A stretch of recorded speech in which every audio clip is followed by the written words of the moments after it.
about these Mexicans who arrive at the Montreal Trudeau airport asking for asylum. There's a high number of them right now. Is there an issue? Is there something like you look at? Is there a problem that you're looking at, actually? So look, there's a number of different elements to this. I think that obviously we were trying to historically increase ties with our largest trading partners, and particular labor mobility is obviously a major priority as between workers who come from Mexico to Canada and typically return home. And we've had enormous success over the course of our history welcoming workers who support Canadian jobs. We have seen an increase in the number of asylum claims from Mexico. But we've done a lot of work over the past year to strengthen the quality of our asylum system. The last federal budget put $1.3 billion into making sure we have the ability to implement solutions that are fair and come to a resolution more quickly than was previously the case. And so we need to continue to give people, in accordance with our domestic and international legal obligations, the opportunity to make their case. And on a case-by-case basis, you have to prove that you're entitled to seek asylum. It's not something that a person can claim frivolously, and we'll continue to strengthen the system to support the volume. And in the past, Mexicans were asking for a visa. Is that something we can reintroduce in the legislation, or is there something you're looking at? So we constantly review the travel programs between different countries. Obviously, when you move towards an electronic travel authorization, it reduces barriers for people who want to come. We're going to continue to monitor very closely the number of people who are able to enter, the proportion who use regular pathways for migration, which we want to promote. In fact, Canada right now is the chair of the support platform for an organization known as MERPS. It's to help countries that are struggling with migration volumes in Central and South America. Of course, this has importance for Canada and the United States as well, who see a significant number of people continue to migrate northwards. So we're working with partners in the region to foster regular migration channels at the same time that we make investments in our asylum system to treat people with compassion, but ensuring that they follow the rules that we're required to follow here in Canada. Are you going to have organizations in Montreal that are dealing with race of that kind of case, these cases? So we work very closely with people on the ground, including the provincial governments that deal with volumes of people who arrive. We want to make sure that we have the supports in place so we can deal with volumes of people who cross into Canada. In fact, that's true of people who use regular migration channels as well. So these are constant conversations that we manage as volumes arise at different points in the country. But this is the kind of thing that we need to work toward every single day. Nothing specific for this Mexican who arrived in Montreal, like so we need to understand the impact of volumes on the very specific areas where people come into Canada. That requires us to have conversations with our colleagues on the ground as well. J'ai juste les premières questions, les premières réunions avec mon homologue de la CAQ au Québec juste la semaine passée. Ce n'est pas le focus de cette conversation. Je pense que nous avons des opportunités dans l'avenir pour continuer la conversation pour assurer les communautés à la capacité pour accueillir les personnes qui arrivent dans les voies régulières et le système à la capacité pour I'm thinking to manage the volumes that come through the asylum system. There's no silver bullet to these complicated issues. These are the kinds of things that happen when you have a country like Canada, which has become the world's top destination where people want to move to. But we need to continue to do everything we can to promote regular migration pathways and work very closely with our colleagues in the provinces and at a community level to have the supports in place. Sur un système de visa, c'est pas envisagé. Right now, I'm not. Don't have an announcement this morning on a change in visa policy with Mexico, but we constantly look at the numbers of people who are coming in from different countries, both who have an ETA and who have visa requirements before they enter Canada. And these kinds of assessments are something we do literally every day within IRCC. You had your first meeting with Minister Fraser in Quebec. Is there any other meeting in the agenda for the next week, or? Look, I'm looking over my team. I don't know when the next meeting is booked. We agreed to continue collaborating and we exchanged personal numbers to make sure we can reach out on an as-needed basis. The conversation was excellent.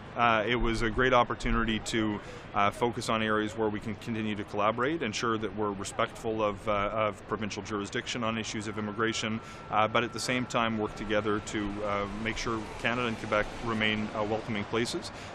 This was I have to say, it was a wonderful conversation, and I'm very much looking forward to building on that relationship. Minister Fraser, how was the tone of this conversation, considering that the Legault government wants to limit the number of immigrants it's receiving? Were there disagreements in that conversation? C'est une conversation introductoire, c'est OK? OK, merci pour la leçon en français. C'est une conversation excellente, selon moi. Les provinces de Québec ont le pouvoir pour décider le niveau d'immigration au Québec pour chaque personne qui est arrivée pour la raison économique. C'est le pouvoir dans l'accord Canada-Québec. On fait Québec à l'habilité pour appuyer 28% de le total pour tout notre pays dans le système. J'ai beaucoup d'ambition pour augmenter le nombre de nouveaux arrivants au Canada, pour soutenir notre économie, pour réunifier des familles, pour appuyer les personnes qui sont plus vulnérables. Québec a des motivations pour accueillir des personnes, pour améliorer la pénurie de main-d'œuvre. Il y a beaucoup d'opportunités pour collaborer, pour appuyer beaucoup de personnes qui font des contributions immenses de notre communauté. Et c'est une conversation excellente avec mon nouveau homologue. C'est OK? OK. OK. Elon Musk wants to charge $20 for Twitter verification. Serious question, right? What impact do you think it might have on politicians specifically? You know, you get a lot of harassment on Twitter, and that helps you kind of filter out all the garbage. You know, it's my own view is you learn a lot more on the doorstep than you do on Twitter. I find the trap that we fall into, I think sometimes with social media, is that we start getting exposed to either positions that confirm our biases rather than challenge our perspectives. And I think that's a really dangerous approach to the way we talk about politics. We also get exposed, due to the way the algorithms work, to the most partisan extreme viewpoints that start to have us think that people who disagree with us are somehow our enemy, not our friends and neighbors who have a different point of view. You know, best lessons I ever got in politics were at the kitchen table at my parents' place growing up, when the neighbors would come over, and it wouldn't matter if they were liberal or conservative. They'd have a cup of tea or crack a beer. They'd go at one another over the issues of the day, and then everybody'd help clean up the dishes and talk about how they were gonna watch each other's kids. I think we need to do more of that. So with respect to a checkmark verification fee, honestly, I don't care. Not at all. This is not an issue that I think about. What I do care about is making sure that people in real communities, at real kitchen tables, can engage with one another in a respectful way. I'm reminded, my mom was an English teacher. One of my favorite Shakespeare quotes: "Do as adversaries do in law, strive mightily, but eat and drink as friends." Anyway, I'll leave you with that bit of poetry. Okay, thanks everyone. J'aimerais vous entendre sur ces demandeurs d'asile mexicains dont les demandes affluent actuellement à Montréal. Ils sont là par milliers. Est-ce que c'est quelque chose que vous avez remarqué aussi? Est-ce que ça vous inquiète? Bien, je pense que tout d'abord, c'est normal que des gens qui sont persécutés ou dont la santé est menacée, la sécurité est menacée, puissent venir ici puis demander asile, demander refuge. Là, ce qu'on s'aperçoit en ce moment, c'est que c'est comme si ces gens-là savaient très bien que notre système d'immigration économique, est tout croche, est chaotique, les retards sont épouvantables. Alors, ils essaient de trouver des manières de contourner puis des trucs pour rentrer ici, pour légitimement vouloir pour eux puis leur famille avoir une meilleure vie. Ce que ça veut dire, c'est qu'il faut mettre les ressources nécessaires pour que Immigration Canada soit capable de régler les dossiers rapidement, parce que là, on a une situation qui est inconfortable pour tout le monde, qui est invraisemblable, puis qui est de la responsabilité du gouvernement fédéral. Là. Et quand il y a déjà quand même des visas qui ont été demandés pour les travailleurs mexicains, pour les résidents mexicains qui demandent l'asile, est-ce qu'on devrait revenir à un système de visas? Bien, nous autres, au NPD, on ne voit pas la nécessité de ramener ce système-là parce que ça bloquait l'entrée de manière beaucoup trop agressive, systématique, aux familles mexicaines qui voulaient venir vivre ici ou parfois même étudier, travailler ou visiter leur famille. Je pense que c'était une bonne chose quand on a mis fin à ça.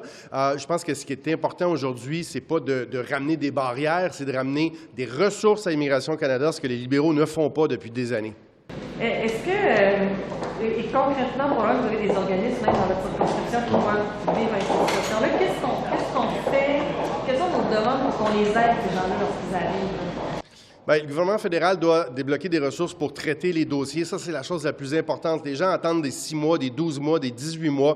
Ils sont plongés dans l'incertitude. Puis après ça, bien, c'est des groupes communautaires de Rosemont-Petite-Patrie puis de Montréal qui doivent travailler pour trouver un logement, trouver une place à l'école, d'être capables de faire en sorte que ces gens-là puissent vivre, passer à travers l'hiver pendant des mois à cause de l'inaction du gouvernement fédéral. Ça a des conséquences concrètes sur le terrain, là. Ça fait plaisir, Mme Gamache.